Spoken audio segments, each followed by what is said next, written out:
Baik ibu-ibu, kita masuk di langkah yang keempat, yaitu merencanakan keuangan usaha. Jadi untuk memulai usaha itu kita membutuhkan yang namanya modal. Ya, modal itu bisa dalam bentuk uang maupun dalam bentuk barang. Jadi pada dasarnya modal itu bisa kita dapat, yang pertama kita dapat dari diri sendiri atau pribadi. Yang kedua, kita juga bisa mendapatkan modal dari pihak lain dalam bentuk pinjaman. Atau kita juga bisa mendapatkan modal yang ketiga dari pihak lain dalam bentuk bantuan. Kita bisa lihat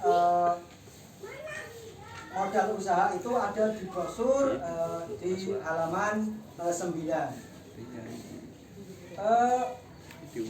Di dalam menggunakan pinjaman sebagai modal itu ada resiko lebih besar dibanding dengan menggunakan modal dari diri sendiri. Karena apa? Kalau kita menggunakan pinjaman terus kita tidak bisa membayar karena dagangan kita atau usaha kita tidak laku atau tidak memperoleh keuntungan, sehingga kita akan terjerat hutang karena kita tidak bisa membayar. Maka sebelum memulai usaha atau kita sebelum meminjam uang untuk modal, kita rencanakan dulu lebih matang. Jelas ya Bu ya?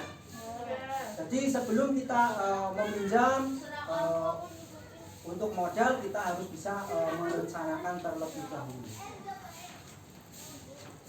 Usaha yang nantinya baru akan kita mulai atau usaha yang sifatnya musiman itu sangat rentan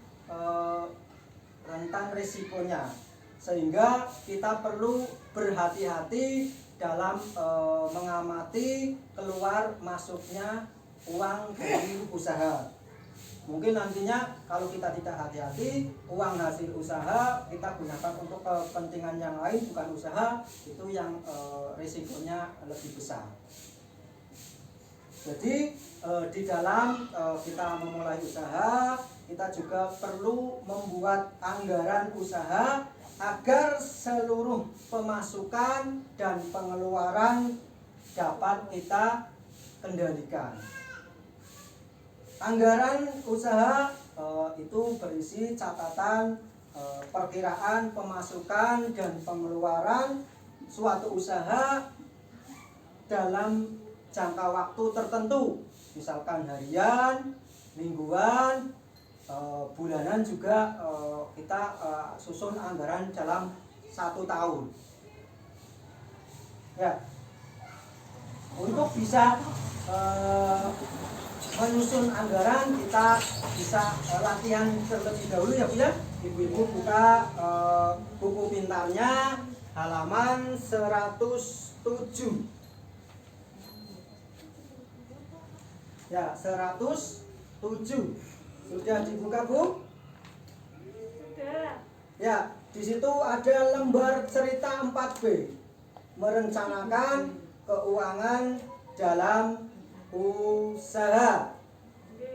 Ya, untuk tiap kelompok silahkan bisa membacakan soalnya sambil nanti setelah itu diskusikan dengan kelompoknya.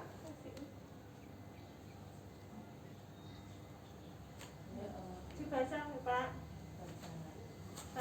Setelah mengembangkan ide dan menilai kelayakan, Ibu Lili mulai merencanakan keuangan usahanya. Sebagai modal awal, Ibu Lili. Ya, kelompok selanjutnya dibaca.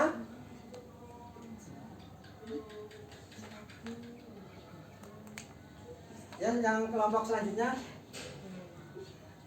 Ya, selanjutnya apa? Ya.